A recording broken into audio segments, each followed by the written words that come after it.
connaissez forcément l'histoire de Nintendo, ou en tout cas dans les grandes lignes. Une entreprise qui a commencé en vendant des jeux de cartes, puis qui a produit des jeux d'arcade et des consoles pour enfin devenir l'entreprise qu'on connaît aujourd'hui.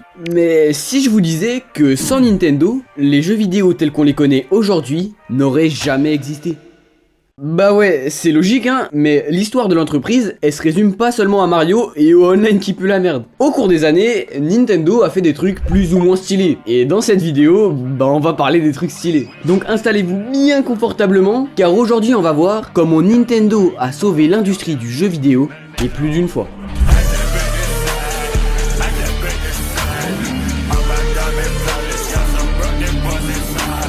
Tout a commencé en 1980. Pendant cette période, les gens commençaient de plus en plus à se lasser du jeu vidéo. Après, faut les comprendre, ça peut vite devenir répétitif de tirer sur des aliens ou juste jouer au ping-pong, alors qu'on peut le faire en vrai. Bref, la presse se mettait même à dire que le marché du jeu vidéo allait s'effondrer. Pour empêcher ça, il fallait un truc nouveau, quelque chose qui allait rester dans l'histoire. Un jeu vidéo qui allait sauver tous les autres jeux vidéo. Et ce jeu-là, Nintendo l'ont fait.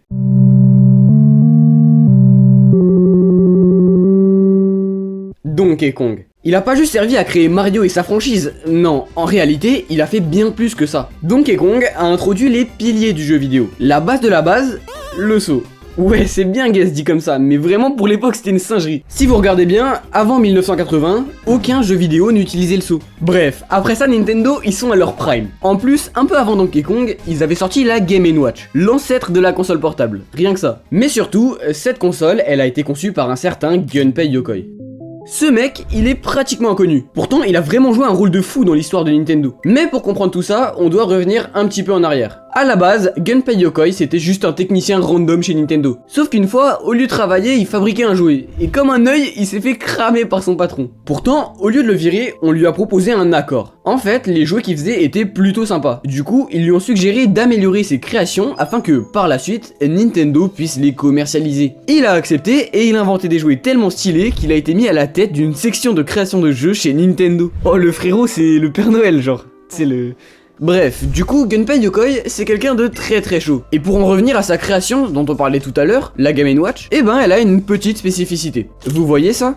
Et bah, à partir de ce jour, seul Nintendo pouvait l'utiliser. Ouais, la putain de croix directionnelle que toutes les manettes utilisent, c'est Gunpei Yokoi qui l'a inventée. Et surtout, elle a été brevetée. Grâce à ce mec, Nintendo a eu l'exclusivité sur la croix directionnelle jusqu'en 2005. Autrement dit, les marques rivales ont dû utiliser des croix directionnelles de Golemon sur leurs manettes.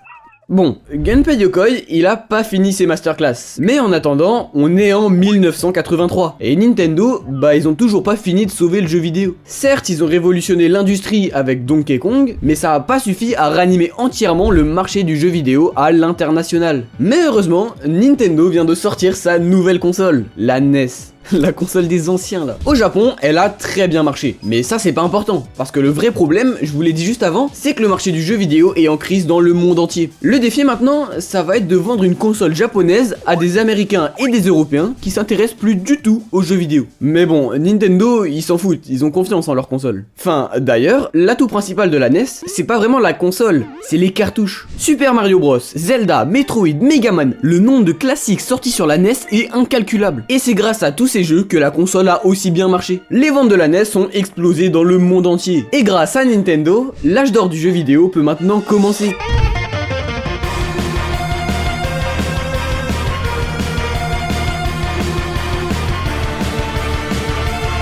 Et ça tombe bien, parce que notre bon vieux Gunpei Yokoi est de retour avec un nouveau classique aux petits oignons. Il sort la Game Boy. 118 millions d'exemplaires vendus. Ouais, c'est une des meilleures consoles portables de l'histoire. À côté de ça, on peut clairement dire que la Game & Watch c'était un échauffement comparé à la Game Boy. Bon, je vais pas trop m'attarder sur cette console, mais vous avez compris le délire. C'est la 3e console la plus vendue de Nintendo, et ils vont même nous la ressortir à toutes les sauces. Game Boy Color, Game Boy Advance, Game Boy Micro et j'en passe. Mais avec cette lancée incroyable, on est en droit de se demander Putain mais quand est-ce que Nintendo va faire de la merde? Bah c'est maintenant. Ouais, l'entreprise japonaise a eu la superbe idée de sortir la Virtual Boy. Forcément, vouloir faire un casque de VR en 1995, c'est pas l'idée du siècle. Le pire, c'est que c'est seulement le début des problèmes pour Nintendo. Mais ça, j'en parlerai peut-être dans une future vidéo. Donc dans le doute, bah...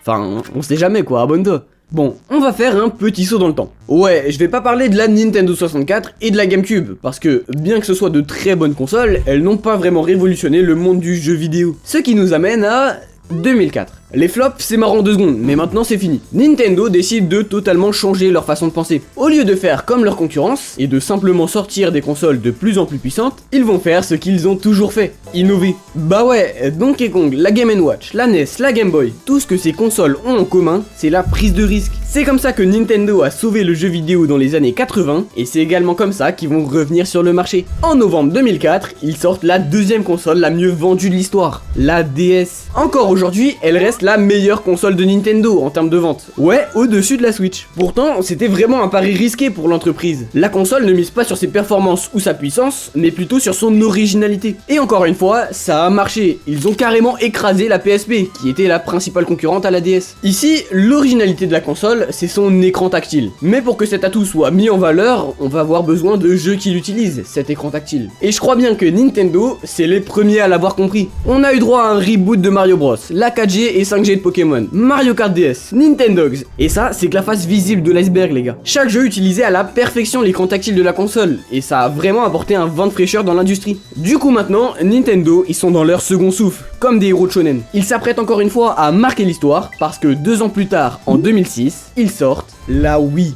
Ils ont réussi à bouleverser le game des consoles portables, maintenant c'est au tour des consoles de salon. Leur ambition avec la Wii, c'était d'inventer une nouvelle manière de jouer aux jeux vidéo. Le nom du prototype de la Wii s'appelait même Projet Révolution, c'est pour dire. Et je crois bien qu'ils ont réussi leur coup, parce qu'aujourd'hui, même ta grand-mère connaît la Wii. Nintendo a rendu accessible le jeu vidéo au monde entier, qui jusqu'ici était réservé à un milieu très fermé, composé de geeks qui prennent pas de douche. C'est ça la véritable révolution de la Wii. Les 2 i de la Wii représentent d'ailleurs 2 personnes qui jouent ensemble. Ouais, parce que désormais, les jeux vidéo, c'est pas qu'une simple activité à faire seul, on peut y jouer à plusieurs. Vous l'aurez compris, la Wii a très bien fait son taf, et Nintendo a su une nouvelle fois apporter de la nouveauté dans le milieu du jeu vidéo. Et c'est d'ailleurs la force de cette entreprise. Contrairement à ses concurrents, Nintendo innove. Parce que ouais, quand on regarde du côté de Sony ou Microsoft, bah ils se contentent de sortir des consoles de plus en plus puissantes et performantes. Sauf qu'on va avoir un petit problème. Après la Wii, c'est un peu la douche froide. Nintendo va objectivement sortir de bonnes consoles, mais si on regarde plus attentivement, on se rend compte d'un truc. La 3DS, en soi, c'est simplement la suite de la DS. La Wii U, on peut dire que c'est la Wii en HD, et la Switch, bah elle apporte pas grand chose de nouveau, si ce n'est de pouvoir alterner entre console portable et console de salon. Et puis même, en général, on peut remarquer que le jeu vidéo n'a pratiquement pas changé ces 10 dernières années, alors qu'il a énormément évolué entre 1990 et 2010. Je pense pas qu'il y ait de réel lien entre le fait que Nintendo ait, entre guillemets, arrêté d'innover, et le fait que l'industrie du jeu vidéo stagne. Mais du coup, ça nous laisse avec une question. Pourquoi les jeux vidéo n'évoluent plus? Je veux dire, est-ce qu'on a atteint un stade où les seuls changements qu'on peut apporter concernent les graphismes et les performances? Je vais prendre l'exemple de la PS5 Pro qui a été annoncée très récemment. En gros, ils vendent une PS5 avec aucune grosse amélioration à 800 balles. Ça a pas mal fait polémique sur les réseaux. En plus, avec Microsoft qui a licencié plein de travailleurs du milieu du jeu vidéo, bah les gens ont commencé à remettre les espoirs de l'industrie entre les mains de Nintendo. Et qui sait, peut-être que le prime de la licence n'est pas encore fini. On sait jamais, avec les rumeurs de la Switch 2 qui circulent, Nintendo pourrait bien, une fois de plus, sauver l'industrie du jeu vidéo.